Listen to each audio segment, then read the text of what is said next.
isika rehetra.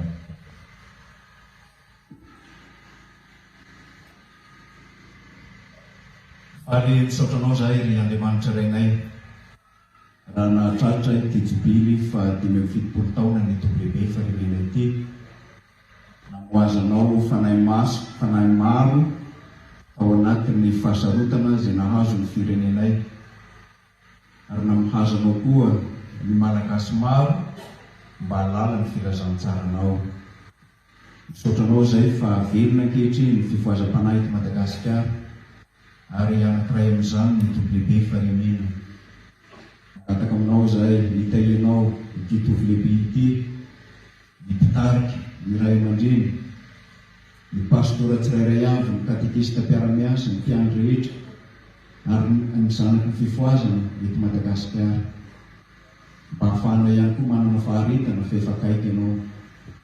Efa nambaranao tamin'ny ray aman-dreny pastora Rakotosanto Daniel fa efa mbiakaiky ny fanjakanao zao tongaotra tokoa zao.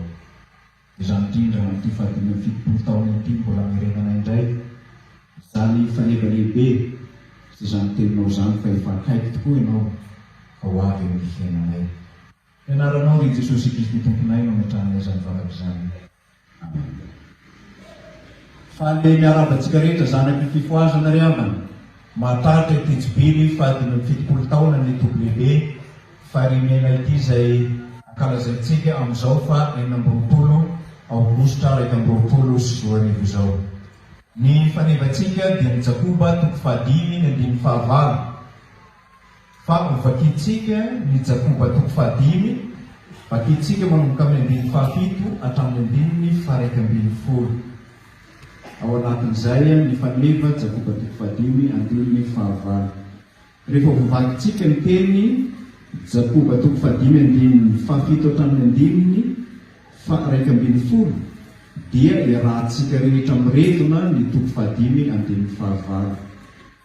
Mapitsanganana ary mamaky antsika ny Jakoba 5:5 hatramin'ny 1:10. Tamin'izany ary amin'izany dia maharita tsara rahalahy mandra mpiavy ny tompo.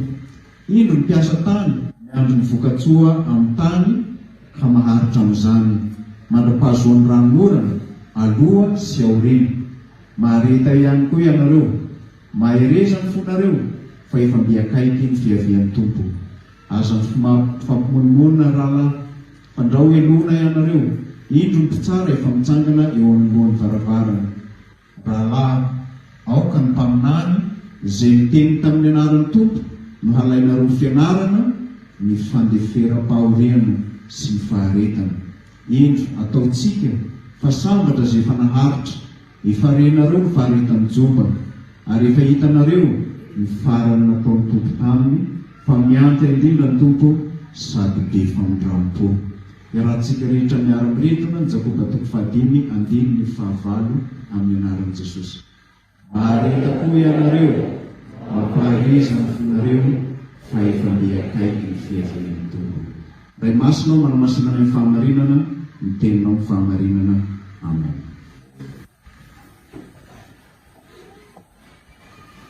Ry kristianina malalaka tomboina aminareo mandrakariva ny fahasoavana sy ny fiadanana avy amin'Andriamanitra raintsika sy Jesosy Kristy Tompo. Amen. Ten'Andriamanitra izay anjarantsika amin'izao 570 taona ny toby lehibe farimena izao ry havana, dia antso amin'ny hananantsika faharetana manoloana ny fahatongavan'i Jesosy Kristy Tompo. Fantatry ny apôstôly Jakoba tsara fa nisan'izay nampihevitra ny kristianina maro ny halavan'ny fahoriana tsy misy fiafarana, ny ady mangotraka tsy mijanona teo amin'ny fiainan'izy ireo. Miala ny hafa, tonga koa ny hafa.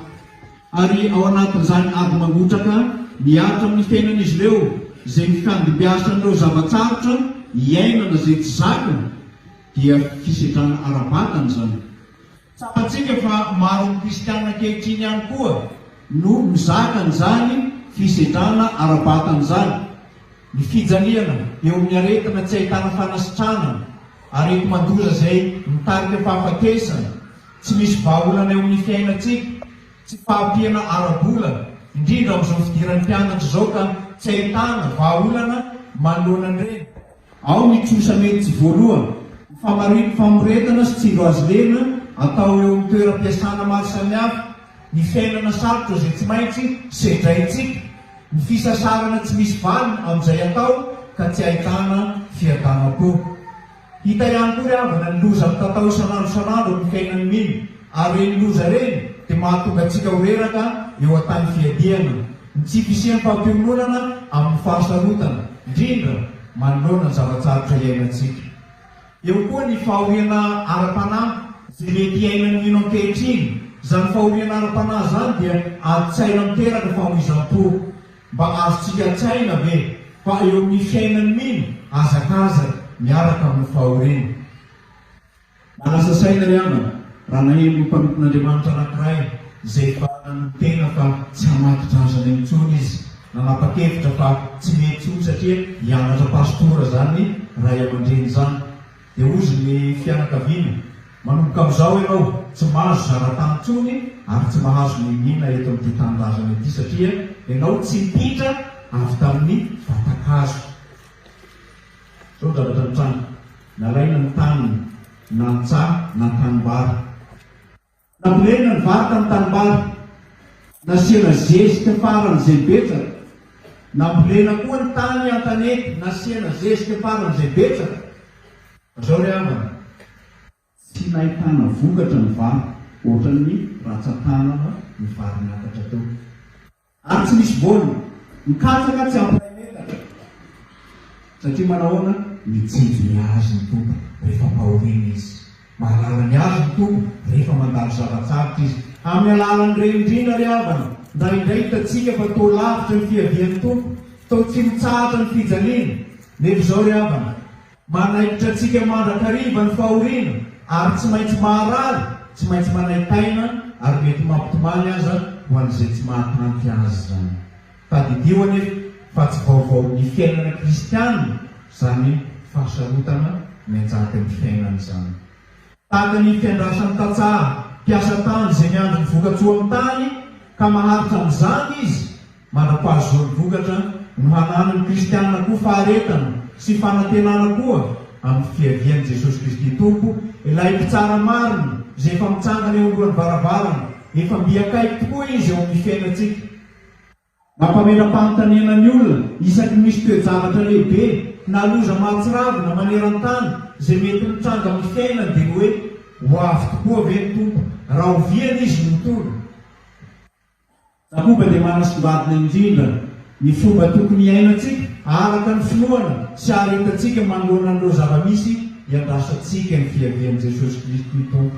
Ny tena dika hoe mbiakaiky ry havana ny fiavian'ny tompo dia adika hoe tsy hoely zany, ho haingany zany, nefa koa adika hoe ho avy tsy misy atakandro ary tsy azo isalasalana ny fahatongavana. Zany hoe tsy maintsy ho tanteraka na oviana zany fotoana hoe efa mbiakaiky zany.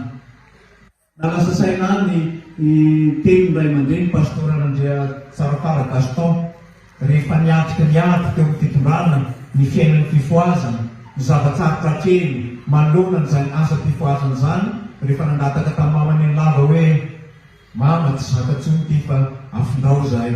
Ahoana izy mama? Mivavaka amin'ny tompo aho mba hamondrany anao. Efa ho retirety aho izy saingy mbola eto ihany. Inona ny dikany? Fantatry ny tompony azy, fantany azy ry havana.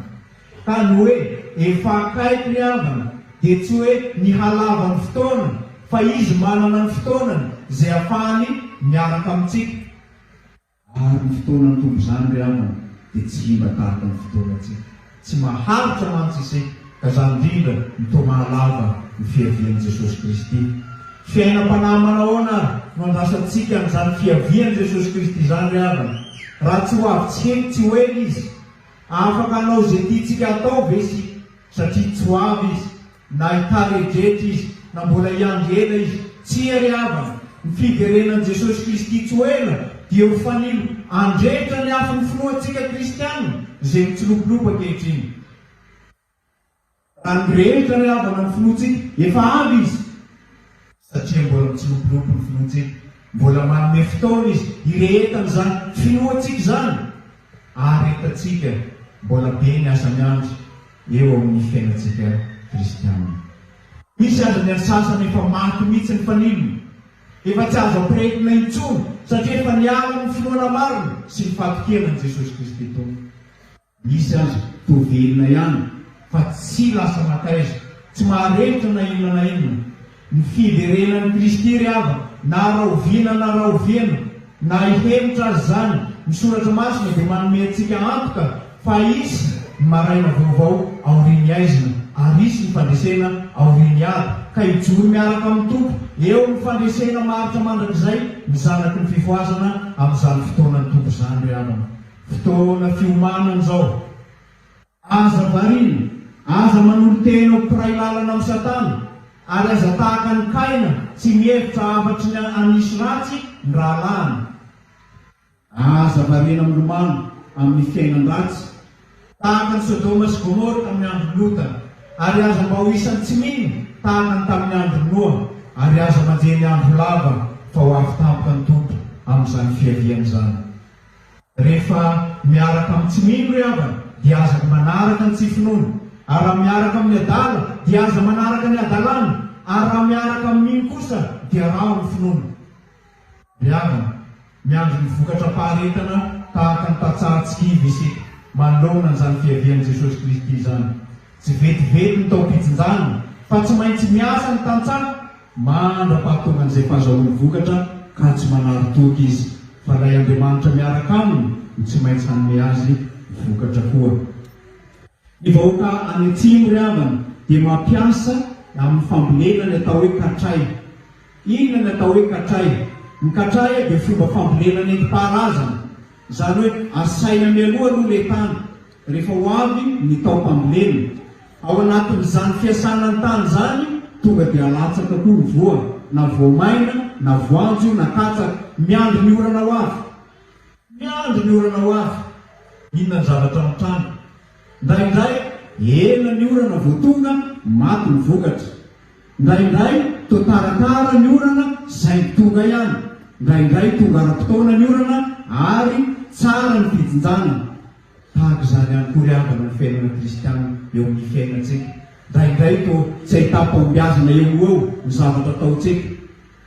Ndraindray toa tonga dia ahitana vokatra, ndraindray tsy ahitana vokatra mihitsy eo amin'ny fiainana maha-kristiana antsika zany. Amin'izany indrindra ny tenenan'ny Tompo amintsika rehetra hoe na lavitra azy na akaiky zany dia zao, tsy maintsy manana finoana sy faharetana isika, ary amin'izany indrindra no ananantsika antoka amin'ny fiarahana amin'i Jesosy Kristy. Tahaka izany ihany koa isika ry havana amin'ny teny hoe mby akaiky ny Tompo.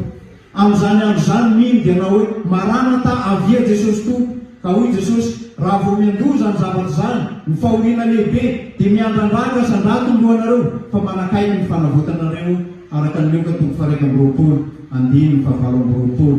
Amin'ny faharetanareo no atananareo ny ainareo, hoy Jesosy amin'ny Luka 2:20-5:20.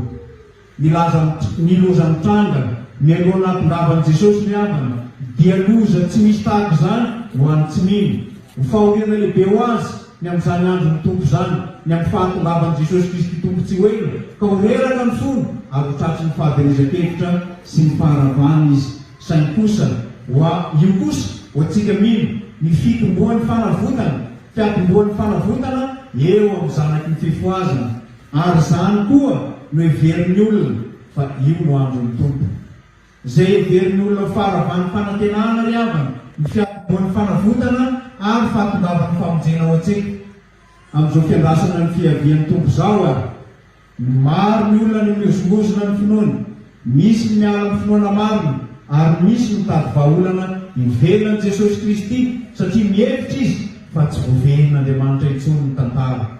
Miala ny tantaran'Andriamanitra, na ahoana no velan'Andriamanitra hitranga zao karaza pahoriana rehetra zao, na ahoana no velan'Andriamanitra ho azo pahoriana ny mino azy, na ahoana ny fisakanan'Andriamanitra ny loza mahatsiravina, na ahoana no velan'Andriamanitra hiazony ny fiainany ny zavatsarotra lalovana. Toa lasa maditra ny zanany, toa lasa fahafahambaraka ny fiainany ankonana, toa lasa izy ilay nandrandraina hitondra ny afo, nefa ny ankonany azy no sedra zavatsarotra.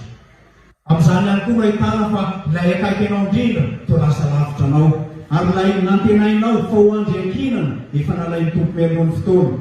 Ilay olona tena mpanampy anao tsy hitantsony. Ry havana, amin'izao Jobily fahadimy amby 70 taona ny tompo lehibe farimeny izao dia te ampahatsiaro antsika ny tenin'Andriamanitra fa mbola Andriamanitra tompony tantara amin'izao tontolo izao izy ka mamelombelona ny fanantenantsika nefa koa mampitandrina izy. Zao variana amin'izao fiainan'izao isika ka hadiny ny fiavian'ny tompo. Ry havana, aoka tsy hanavesatra ny finoantsika ireo fahoriana, ny sedra, ny fahasarotana, fa raisy kosa reny ho fanomanan'Andriamanitra anao hanampinoana amin'ny fiavian'i Jesosy Kristy tompo. Ka anisan'izay tsena azy amin'ny raha lanitra ianao ka hanao hoe maranatha avia Jesosy tompo. Tadidio ry havana, ny fiainan'ireo mpaminany izay ohatra araitsika ankehitriny amin'ny fijaliana sy ny faharetana.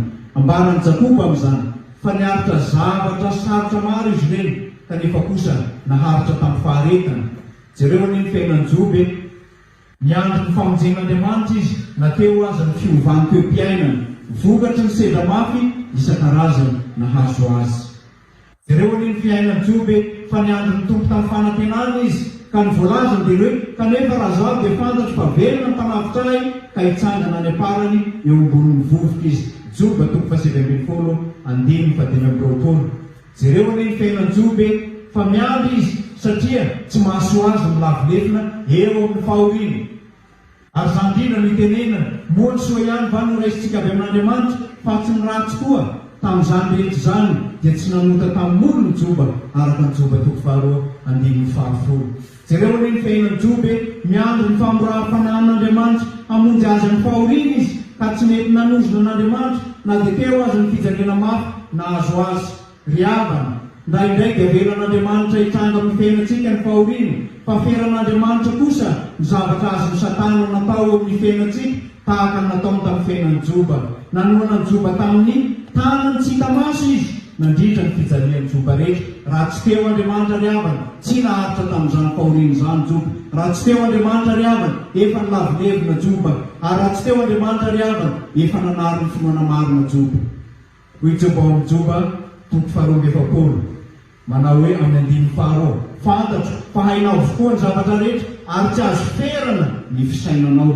5:5 fandrenesan'ny sofina ihany nandrenesako anao fa ankehitriny izao kosa dia ny masoko mahita anao. Zany ry havana ny finoan'ny mino sy ny fanantenana. Ny maso mahita ny ataon'ny tompo eo amin'ny fiainana, ny masoko mahita ny ataonao. 5:20 ary Jehova ny tany hafaran'ny Joba mihoatra noho ny voalohany ka nanana ondry amanosy 4,000 amby 1 alina sy rameva 9,000 somby 1,000 ary boriky 1,000 izy. Ary nananjanaka 7 lahy sy vavy telo koa izy. Ary mbola velona 100 taona Joba taorian'izany ka nahitany zanany lahy sy ny zaviny hatramin'ny zafiloana. Ry havana, amin'izao Jobily izao ary dia miorena amin'ny fanantenana, mahareta amin'ny fitiavana fa efa mbiakaiky ny tompo. Fitaizanantsika atokan'i Jesosy ny fahoriana ary fitaizana ny finoantsika ho mari-toerana ny zavatsarotra sedraina. Ka hoy Jakoba, rahalahy, aoka ny mpaminany izay miteny amin'ny anaran'ny tompo no halainareo fianarana fandeferam-pahoriana sy ny faharetana. Indro ataontsika fa sambatra izay maharitra efa renareo ny faharetan'ny Joba ary efa hitanareo ny hafarana nataon'ny tompo taminy fa miantra indrindra ny tompo sady be famindrampo. Aza miala amin'ny fahamarinana fa miandrasan'ny tompo amin'ny finoana. Farany havana, mafy ny fiazakazahana izay mbola tiany tompo hiazakazahantsika. Amin'izany fiazakazahana izany dia manome toromarika antsika Jesosy. Fa ny mpiazakazaka mahazo fandresena ry havana dia izay mpiazakazaka manana mpanazatra kotsy. Izay mpiazakazaka manana mpanazatra. Ka zany mpanazatra mahay zany mampianatra azy ny fomba mpiazakazahana. Rehefa miazakazaka ry havana, misy ny fotoana izay tsy maintsy hitazonana fofinaina mba tsy ho reraka ianao. Misy ny fotoana izay tsy maintsy hitazonanao zany fofinaina zany mba tsy ho reraka ianao. Amin'ny fotoana sasany kosa avelanao ilay fofinaina mba hanana hery ianao. Ary ao anatin'izany ihany koa ny mpiazakazaka mahay dia tsy maintsy manana fifehezana na eo amin'ny fomba fiazakazana, na eo amin'ny sakafo hoanina, na eo amin'izay fanazara-tena atao isan'andro. Mikototra mahay indrindra ry havana dia Jesosy eo amin'ny fiainantsika. Manomana antsika amin'ny faharetana izy eo am-piazakazana. Meny antsika ny fanahy masina, hanampy antsika izay fofinaina mahery, mitaiza antsika ka hanome antsika fanantenana feno manoloana ny zava-tsarotra eto amin'ny tany fiazakazana ity.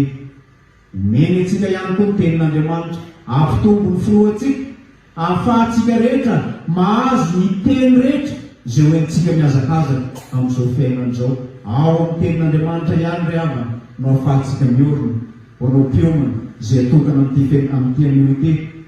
Mety ho mafy ny fiazakazanao ny voalohany, mety ho mora ny fiazakazanao, indraindray dia ampianaran'ny tompo eny am-piazakazana eny zavatra maro samihafa ianao. Roa ihany ry havana no azonao antoka fa iarahanao amin'i Jesosy. Dia ny voalohany indrindra ny fanananao finoana fa hiaraka hiazakazaka aminao izy. Ny faharoa ny fanananao faharetana amin'izay andehananao fa tsy manadino anao izy. Tadidio fa amin'izany fiazakazana ataonao zany no ampianaran'i Jesosy ianao hitombo finoana. Amin'izany koa no ampianarana ianao hanananao fanantenana. Aza mora rera, aza mora kivy, aza mora sasatra, fa mbola lavitra ny fiazakazana iarahantsika mandeha amin'ny tompo. Voninahitra no an'Andriamanitra izany tarifanahy masina izay azo atao amin'ny indrindra aharitra mandrakizay. Tsangana ry havana raisy ny fitaliana. Ny fitiavan'Andriamanitra ray, ny fahasoavan'i Jesosy Kristy tombontsika ary ny fiangonana sy ny firaisana amin'ny fanahy masina ho aminareo rehetra tamin'izao ko mandrakizay.